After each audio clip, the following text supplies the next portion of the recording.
Reka twongere tubahe ikaze bakunze b'Umwashi TV, turizera ko aho muri mumeze neza cyane,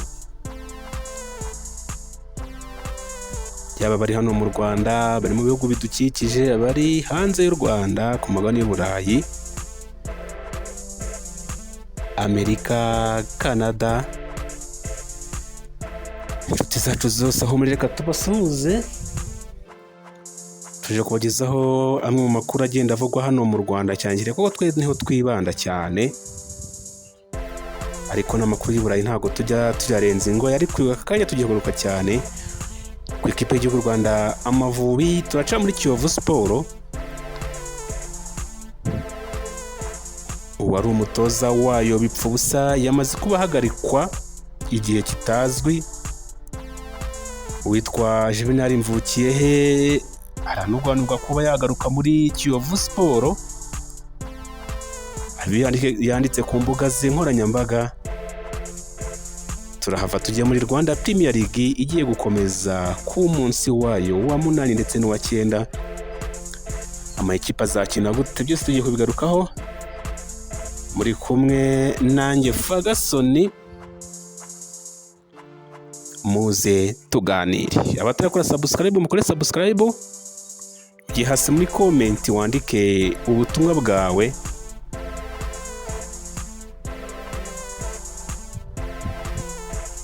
icyifuzo, inyunganizi n'igitekerezo, muhawe ikaze.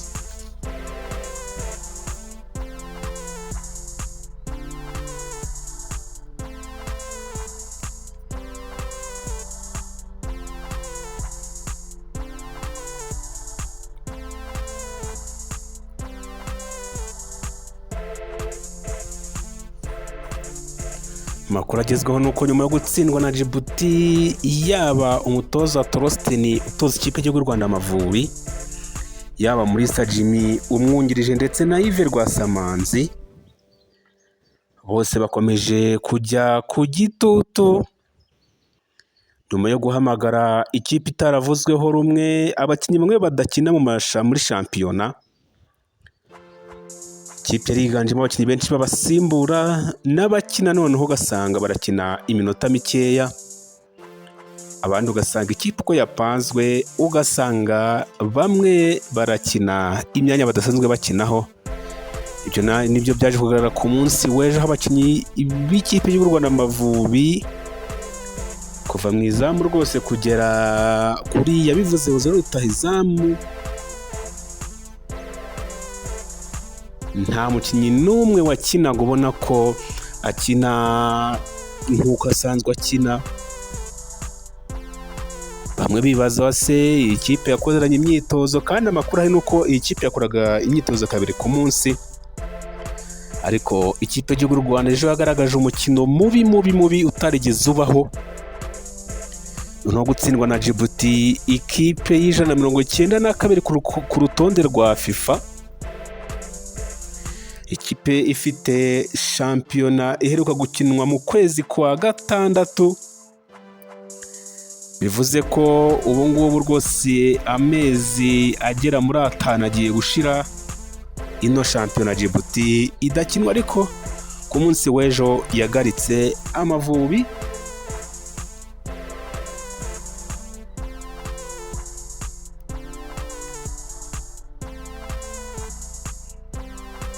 Hanyuma rero yuko ino kipe y'igihugu Rwanda Amavubi itsinzwe na Djibouti ikajya ku gitutu,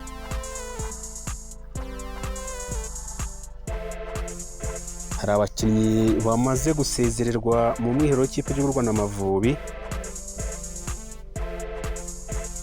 Abo ni Iradukunda Simeo, Kabanda Serge ndetse na Nkundimana Fabio, bamaze gusezererwa mu ikipe y'igihugu Rwanda Amavubi iri kwitegura gukina umukino wa 2 na Djibouti mu gushaka itike yo gukina igikombe cya Afurika cy'abakina imbere mu gihugu,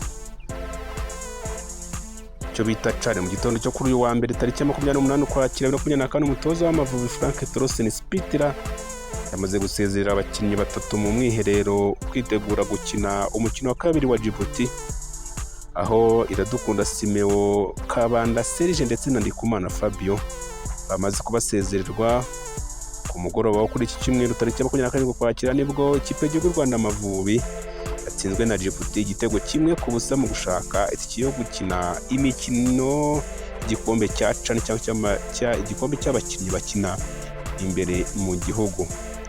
Nyuma yo gutsindwa na Djibouti, umutoza Frank Spitler yahise ahamagara abakinnyi bane atari yarahamagaye aribo Twizerimana Onesime, Nizeyimana Mubaraka, Kanamugire Roger ndetse na Niyonkuru Sajati.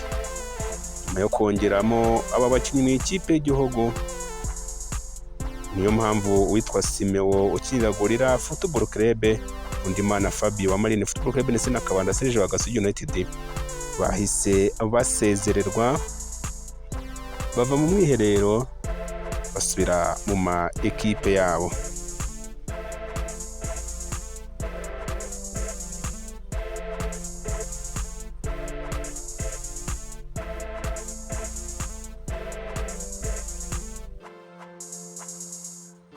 Umutoza w'Umudage utoza Amavubi Frank Spitler Trosten, nyuma yaho ikipe y'u Rwanda Amavubi itsindiwe na Djibouti mu kwishongora kwinshi cyangwa se mu kwishongora kudasanzwe, yagize ati ndatekereza ko atari igisebo, ati yaba ikipe yacu ari Brazil icyo gihe byari kuba ari igisebo. Ni amagambo y'umutoza Frank Spitler Trosten nyuma yo gutsindwa mu rugo na Djibouti y'ijana na 92 ku isi igitego kimwe ku busa. Minota 90 itanogeye ijisho, gusatira bidatanga icyizere n'amahitamo, ameze nk'umuvumbuzi. Amavubi yatsinzwe igitego kimwe umukino ubanza y'ijondera rya mbere ryo gushaka itike ya CHAN 2024 wabereye kuri Stade National Amahoro ivuguruye. Umukino wabirebwe n'abafana bagera nko ku 5,000 ku stade ntabwo yari yuzuye. Tubibutse ko ino stade ijyamo abantu 45,000 wakiriwe na Djibouti kubera ko Djibouti nta kibuga gifite cyemewe na CAF. Icyo yasabye ko imikino yose yabera i Kigali mu Rwanda. Kitarahabwaga amahirwe abenshi bashingiraga ku buryo yitwaraga mu myaka ishize, dore ko Amavubi yigeze gutsinda ibitego 9 ino kipe muri Sekafa ya 2007. Nta kidasanzwe rero yakinnye ku cyumweru, ariko umupira umwe wa Gabriel Dazi ukomoka muri Ghana wavuyemo igitego rukumbi cyabonetse ku munota wa 79. Munota yakurikiyeho Djibouti yagaragaje inyota yo gukina kurusha Amavubi ndetse yashoboraga no kubona igitego cya kabiri. Ibyo byatumye bamwe mu banyarwanda bari muri Stade National Amahoro batangira gukomera amashyi iyi kipe no kwishyigikira kuko yakoze akazi gakomeye kandi kadasanzwe. Ino kipe yagiye itanga ubwenegihugu ku bakinnyi benshi batandukanye, harimo Abarundi, harimo Abanyegana, harimo Abagande. Ino kipe yatangiye kubaka ibintu byayo, imaze imyaka 4 yose yubaka umupira, mu gihe iwacu nta kubaka guhari.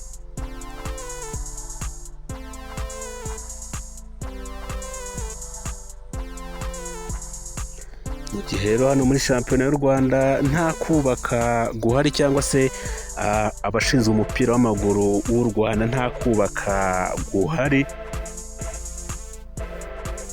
byagaragaye ko shampiyona yacu iri hasi ku mugoroba.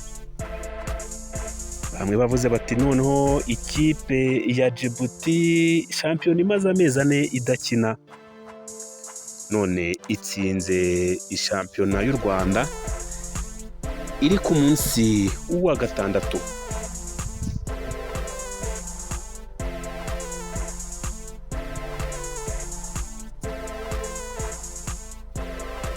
Ushobora kwibaza impungenge, ikibazo kwibaza utubundi byagenze bite kugira ngo Amavubi asindirwe mu rugo n'ikipe buri wese yakwifuza gukina nayo kubera urwego rwayo cyangwa se amateka yayo ari hasi cyane. Bamwe bati umupira uba yarahindutse, ariko i Nyarugenge bakaba nka ya nkoko ibundikira amahuri, bagaterera iyo ngiyo.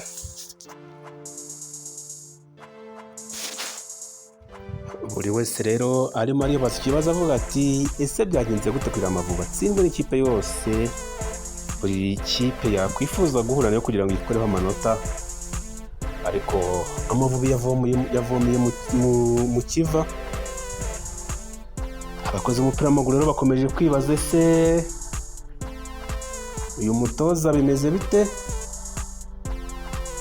Nyamara mu gihe yari amaze iminsi ikipe yitwara neza, turavuga ikipe senior irimo n'abakinnyi b'u Rwanda bakina hanze. Bamwe bati umutoza ntashimwa kabiri, abandi bati ni intagondwa, abandi bati yashatse kugaragaza urwego rwa shampiyona y'u Rwanda iriho, bamwe bati yashatse kugaragaza ubushobozi bw'abakinnyi b'Abanyarwanda.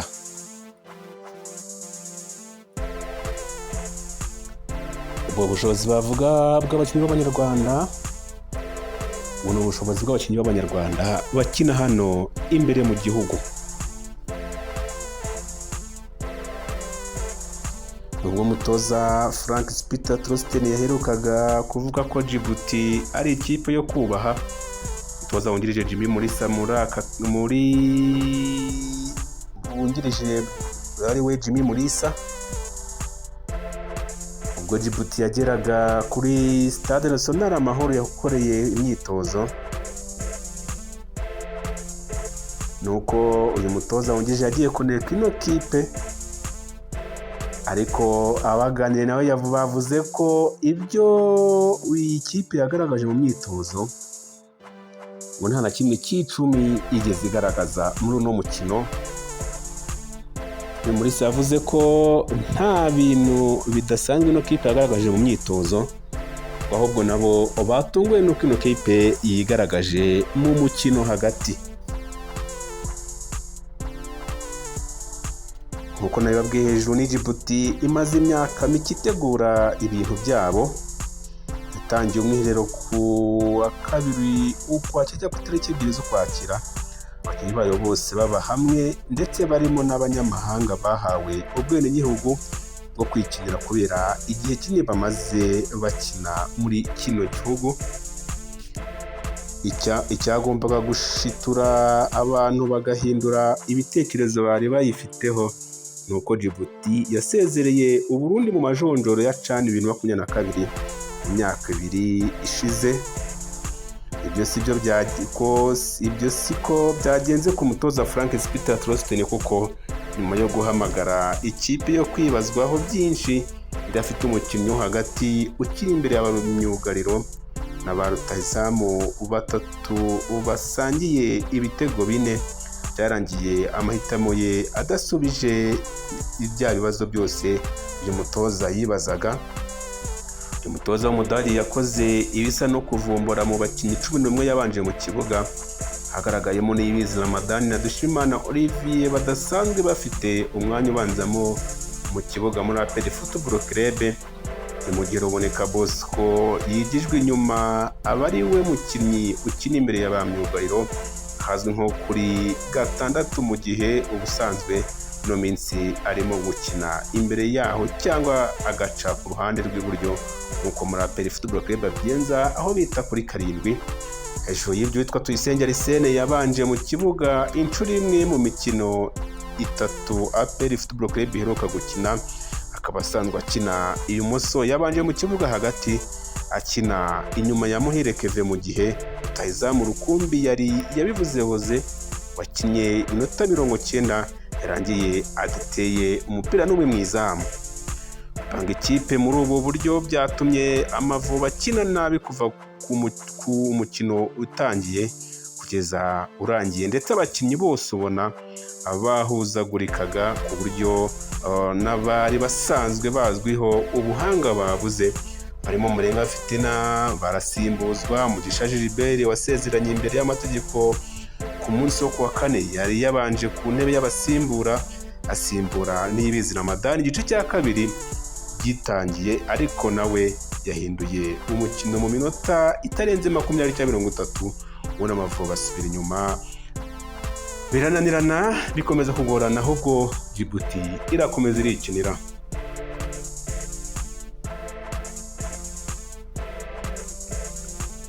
Ikibazo abanyarwanda benshi barimo kwibaza, abakozi b'umupira w'amaguru mu Rwanda, ese muri shampiyona y'u Rwanda nta bakinnyi bakomeye dufite? Ndavuga abakinnyi b'Abanyarwanda bahari. Iki ni kirimo kwibazwa, ese noneho ku munsi wo kuwa kane ikipe yari igaragaye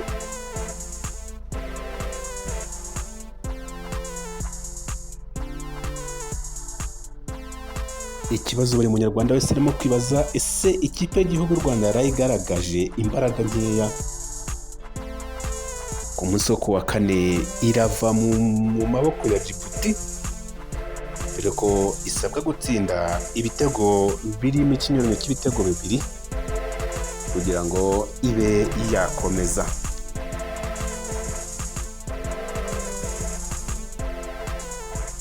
Abantu benshi nanone barimo kwibaza, ese byaba bigiye kuba nk'ibyabaye mu mwaka w'ibihumbi 2022, nk'ibyabaye ku baturanyi b'Abarundi ubwo ino kipe yayisezereraga nabwo mu gushaka itike y'igikombe cya CHAN. Umukino wo kwishyura uteganyijwe ku wa kane tariki ya 31 Ukwakira 2024, aho nawo uzabera kuri Stade National Amahoro i Remera. Kugeza ubu Djibouti niyo ifite amahirwe menshi nyuma yo gutsinda umukino ubanza, mu gihe Amavubi azakina uwo kwishyura afite igitutu cyo gushaka ibitego bibiri cyangwa se ibirenzeho. Ubwo Frank Spitre yakunze kugaragaza ko ari umugabo utisubiraho ku byo yatangaje, no kuba akomeza gushimangira ko Hakizimana Muhadjili atamufasha gutsinda cyangwa n'abandi. Nawe yamaze kubona ko ishyamba atari ryeru, yongera kwitekerezaho. Nyuma yo gutsindwa na Djibouti, uyu mutoza yasabye Ferwafa kumuhamagarira abakinnyi bane barimo Kanamugire Roger ukina hagati muri Rayon Sport na Niyonkuru Sajat ukina ku mpande muri Etincelle. Itabaje kandi Twizerimana Onesime wa Vision Football Club watsinze ibitego bitatu bakina na Marine Football Club ku wa gatandatu, ndetse na Nizeyimana Mubaraka umaze gutsindira Marine FC ibitego bibiri muri shampiyona. Abanywa bakinnyi rero baje kuba biyongera mu kipe y'igihugu Rwanda Amavubi. Ikibazo kirimo kwibazwa, si igitego kizaturuka hehe, kizava hehe? Jya hano muri komenti utwandikire igitekerezo cyawe, rwose ni inyamibwa. Ahangaha ni umukino ku munsi w'ejo wari witabiriwe n'ushinzwe ikipe y'igihugu muri Ferwafa, ndavuga Vedaste. Ni umukino wari witabiriwe n'umunyamabanga akaba Kalisa Adolphe Camarade, ndetse ni umukino wari wanitabiriwe n'umuyobozi w'ishyirahamwe ry'umupira w'amaguru mu Rwanda Ferwafa Alphonse Munyentwari. Umukino wabaye ku masaha meza, ku isaha saa 9. Nta zuba ryinshi ryari rihari, hari ku mafu rwose, ubona bisa neza cyane. Stade isa neza nubwo nta bafana bari barimo, ariko ikirere cyo cyari sawa cyane. Ubwo rero Abanyarwanda bose bafite amatsiko, kuko umutoza avuga ko u Rwanda atari Brazil. Ikibazo kirimo kwibazwa, ese we kuki atagiye gutoza Brazil, kuki adatanga urugero ku ikipe y'igihugu y'Ubudage? Buri munsi iyo mubaje Amavubi kuki yatsinzwe, avuga ko u Rwanda atari Brazil. Bamwe babifashe nk'agasuzuguro, abandi bayifata nk'aho uyu mutoza nawe yishongora cyane. Undi bakavuga bati yaba Minisiteri ya Siporo yaba muri Ferwafa nta mutekinisiye urimo ushobora kumubaza impamvu yatsinzwe. Bamwe bakavuga bati se Munyentwari niwe uzamubaza impamvu yatsinzwe. Mu kumusubiza nta kindi uyu mutoza yamusubiza usibye kumubwira ko mu kibuga habamo gutsindwa ndetse no kunganya. Ariko ikigaragara cyo ni uko ni igisebo rwose kuba ekipe y'igihugu Rwanda Amavubi yatsinzwe n'ikipe y'igihugu nka Djibouti, ikipe y'192 ku rutonde ngarukakwezi rwa FIFA. Ubwo reka dutegereze turebe ese bizagenda gute. Urabona Amavubi azatsinda ibitego bingahe? Ese urabona azakomeza cyangwa Djibouti n'ubundi irakomeza iyobore.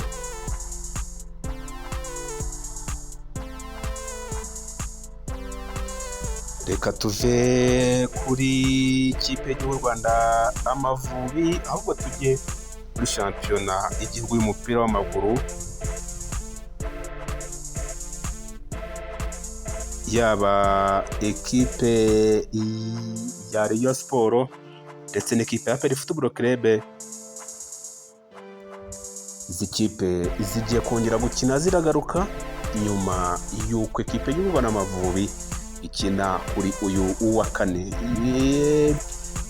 FA iranga cyangwa se ishyirahamwe ry'umupira w'amaguru mu Rwanda Ferwafa na Rwanda Premier League byarangije kubimenyesha amakipe ko shampiyona igomba gukomeza ku buryo bukurikira ku munsi wa 8 wa shampiyona. Ku munsi wo kuwa gatanu ikipe ya Gasogi United izakira Etincelle, hanyuma ku wa gatandatu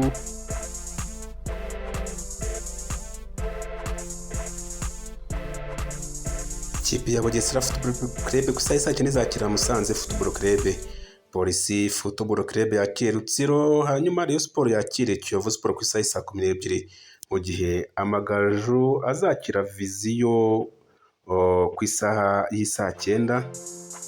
Hanyuma ku munsi wo ku cyumweru ikipe ya Marine Football Club izakira Muhazi United kuri Stade Umuganda, ikipe ya Mukura Victory Sport izakira ikipe ya AS Kigali, mu gihe ekipe ya Gorilla Football Club izakira ekipe ya APR Football Club. Nk'uko shampiyona rero izagenda,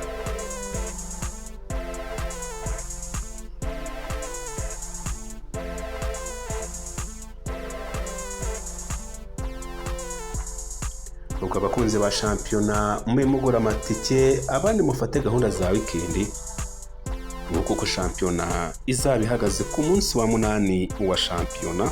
Reka tuve kuri shampiyona ngo tujye muri ekipe ya Kiyovu Sport Rucaca, ikomeje kuvugwamo ibibazo byinshi cyane.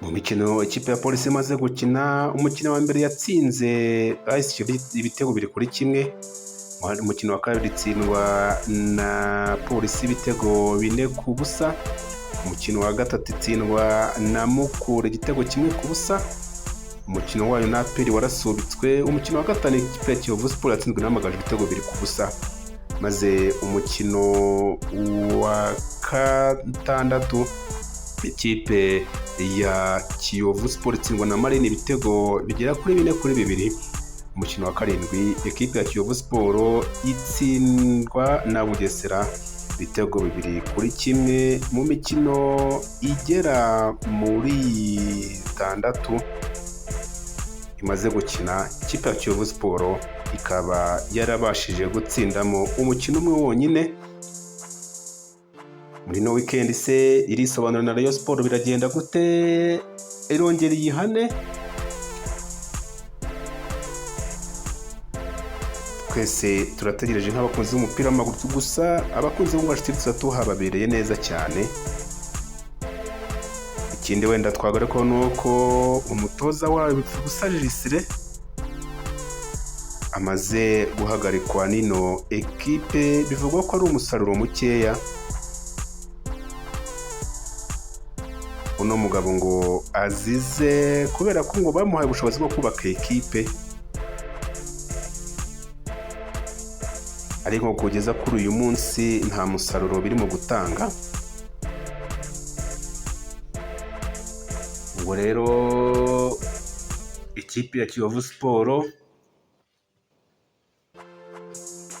komeje kwibazwaho byinshi, umusaruro mukeya, ibibazo byinshi biri muri Kiyovu Sport. Hari abakinnyi yaraguze ariko kubera ibibazo ifite muri FIFA itayemereraga kuba yagura abakinnyi yabasinyisha, bikomeza kuba ibibazo tukiri muri Kiyovu Sport. Wageze kuba perezida wayo Mvukiye Juvenal